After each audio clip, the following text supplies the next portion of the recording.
So today is Monday and Monday and ganun pa din, ganap. Wala tayong ganap today, just in the house, rest. Still resting, guys. Magigain tayo ng more energy dito kay Ganda. Energy pa more. Ganda pala kapag may ano ko talaga, may boobs, oh. So, mag-gain tayo ng energy, still resting. And ngayon, nag-wash ako kasi mag-ano ako. Napapump ako ng aking milk for Ayla. What happened, King? Nag-ano na din ako, guys. Nag-wash na din ako ng mga damit. Chicken batch na itong ano ko. King? You want pizza? Yeah. Okay. Gusto niyo ng pizza. Mag-lunch tayo ng pizza din. Meron pa ako dyan eh. Meron pa ako dyan curry, pero chicken curry, parang hindi nila type.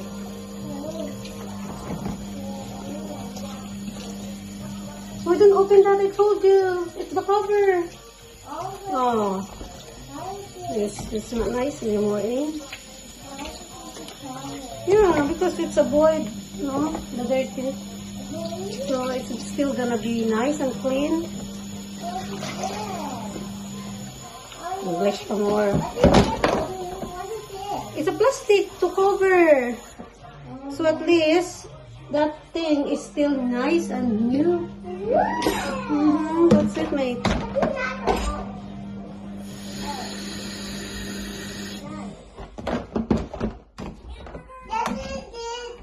Sana pala din ako pala ito yung ano ba?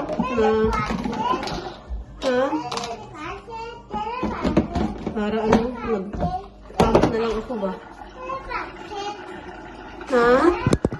Ito na yan. Ito na ito yung microwave.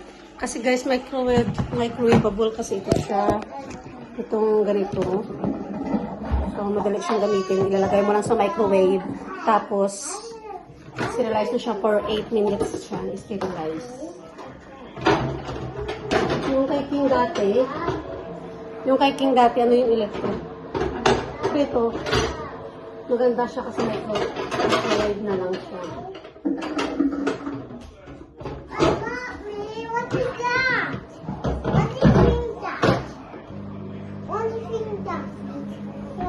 That's a buko juice. I want sweet orange.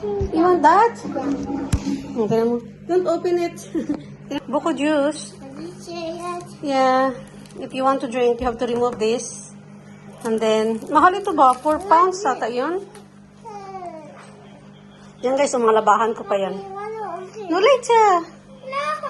Later, you just had ice cream, Christian. You can have that later. You can eat pizza first. Pizza. And then later this, okay? It's yours. Don't worry. It's not gonna go anywhere. It's yours, mate. Nandun pala si Ayla sa taas. Nandun si Ayla sa taas, guys. Tatay niya yung nag-aalaga kasi nag-shower nga ako. Gano'n kasi yung tatay niya, guys, kapag ano, tumutulong talaga siya pag off niya. Siya ang mag-alaga kay Ayla. Pag mag-shower ako, maglinis dito sa kusina, siya talaga, guys, mag-look after. Tapos, kukunin ko na lang pag nagutom na si Ayla. Nagpupusa loob yan siya, guys, na kukunin yung baby.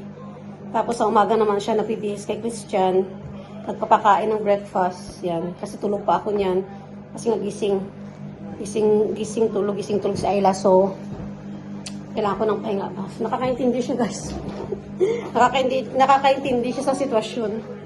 So, hindi siya masakit sa ano ba. Hindi ako nahirapan kapag nandito siya. Pero pag mag-work na siya, so kakayanin ko na talaga na walang help. Pero so far, kaya ko kahit nandito siya, kaya medyo naka-help ako sa ano ko ba, sa healing ko. Naka-help siya. Ako guys, kung wala siya, paano ko ito masisiking? Iyak ng iyak, ganito, gusto ni King ganito. Ang hirap pag mag-isa pa. Tulog yung baby, guys. Ayan. So, meron akong time na magluto ng aking sabaw at rice. Nakakain na sila Christian. Chips and choco nuggets. And steak sa daddy niya. So, ito ako na lang. Sabaw na lang. Nakatulog na siya. Nakabat na rin siya, guys. So, mahimbing ang tulog, kaya magluluto ako ng aking sinabawang manok, guys, na may sayote. So, lalagyan ko siya ng sayote. Ayan, ginisa ko muna siya. So, may sayote ako dito na nabalatan. Nakaluto na. Hindi, siguro na. Susukanin na yung gusto ko lang ako. So, nakaano na ako, guys. Ang sayote na lang yun. Ayos nito.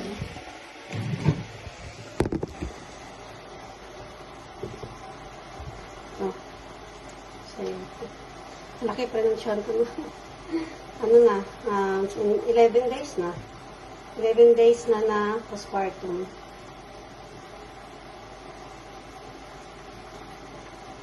So, ito yung ano ko, guys. Ito yung aking lunch. Hanggang mamayang gabi ito pa yung makainin ko. Kasi kailangan ko ng sabaw ba kasi para marami tayong gatas kay baby. Para mas maraming imbak, mas masaya. Ayan na rin ako. Siguro mga 10 balot na yung imbak ko doon. Tapos after nito, lalabas kami, guys, kasi may mga rides doon. Mag-walking-walking lang kami ba. Sa rides. Masarap yan kasi pinasabaw ko yung manok. May kamatis. At saka ginger. Luya ba, luya?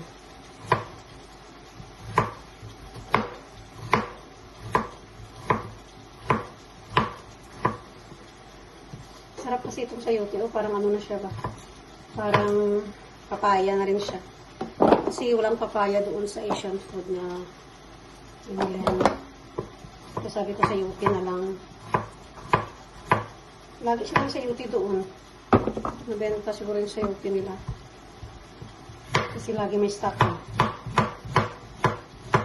So far, guys, ayan. Meron akong friends pala na may friend ako na darating dito sa UK, guys. May anak siya na 2. Bali, siya, dalhin niya dito. Bilib talaga ako sa mga, puti yung asawa niya, guys. British. Bilib talaga ako, guys, kasi siya talaga nag-ako doon sa 2 bata. 2 years old na baby, tapos 6 years old ata yung panganay ng kaibigan ko. So, dirating sila dito. Swerte talaga niya sa asawa niya kasi nga, swertihan kasi talaga, guys, pag-asawa, no? Swerte kasi inako talaga ng lalaki, inadapt ng lalaki yung mga anak niya ba? Nilipat sa pangalan ng lalaki. So, swerte siya, guys. Swertihan talaga ang pag-asawa ng foreigner. Nabigil din ako sa asawa niya, na lalaki, kasi inako talagang responsibilidad ng anak ng kaibigan. Talagang tinanggap niya buong buo. Tapos, inampun pa niya. Pinangalanan pa, no? So, darating sila dito sa UK. Siguro mga next month. July, August, August. So, ilagay na natin itong sa UK, guys.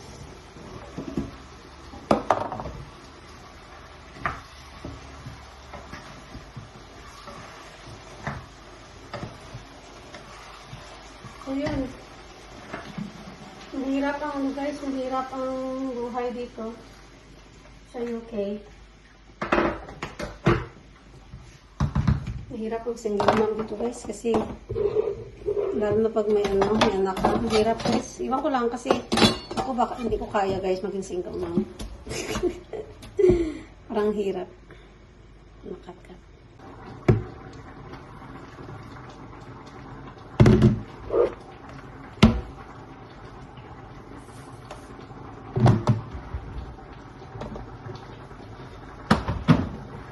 Mabalik na pala si Mr. next week, guys, sa work niya. Diyos ko, Lord, parang di ko alam kung kaya to. May newborn, tapos may toddler. Pero kaya yung mga kaibigan ako, guys, 2 anak nila, kaya nga nila. Kaya yan. So, yun, malaki naman na si Christian. Nakikinig naman siya. Kung ano sabihin ko, yun na lang minsan talaga may tantrums din siya na gusto niya masusunod ba. So, siguro, pag na lang, Kailangan may routine ako para hindi ako para hindi ako mahirapan ba.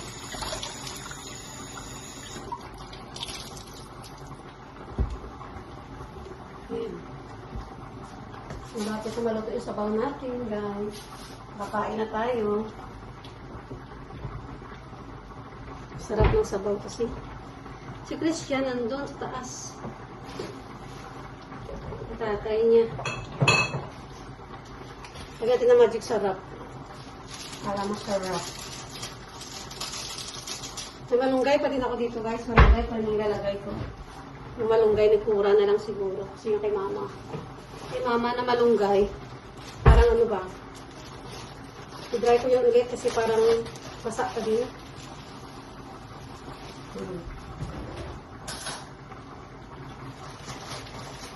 Ito yung malunggay, guys. Galing ito kay Kura. Hindi pa naubos. Dami pa din. Lagyan ito ng 4. 4 na spoon. Ang dami na binigay ni Kura sa akin. Uy, talagang sabaw talaga. Sabaw talaga tayo, guys. Ayan, sarap.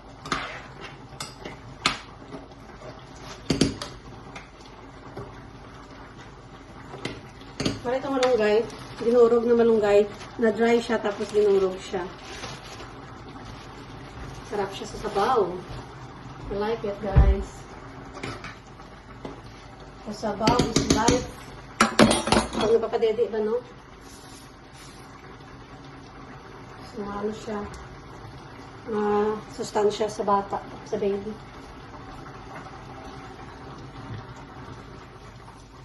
Lagyan ko na maraming sabaw kasi kahit sa sabaw lang tayo babawi.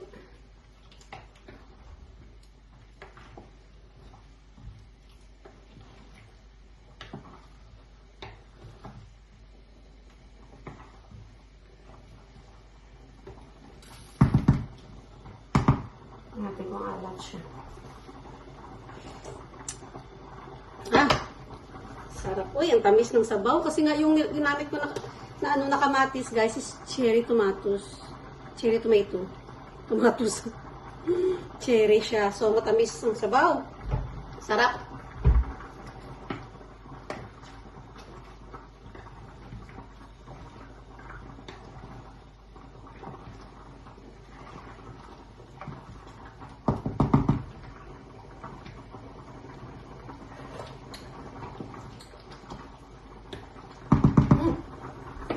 Tamis-tamis, saburoso talaga yung sabaw, guys. Ang sarap.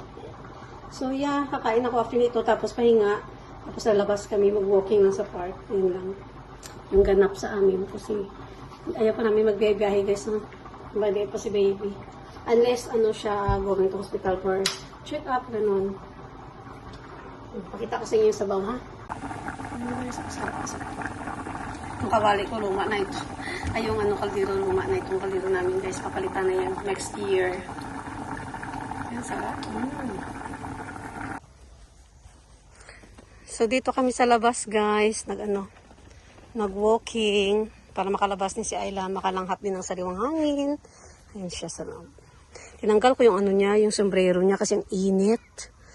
Namumula siya ba? So, yan. Tapos si King nandun sa kabila, nagbabike, sinundo siya ng tatay niya. Yeah. So, wala na pala yung dito, yung rides. Kahapon pala yung last na rides, no? So, yeah, ito ngayon, guys. Ito summer na summer. Dito sa England.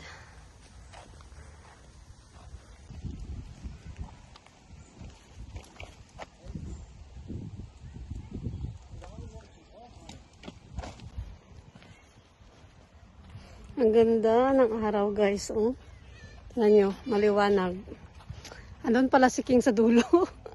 Nag-iba ang iba yung way niya. Sinundan siya ng tatay niya. Kasi dito kami na Ayla dumaan. Ano siya?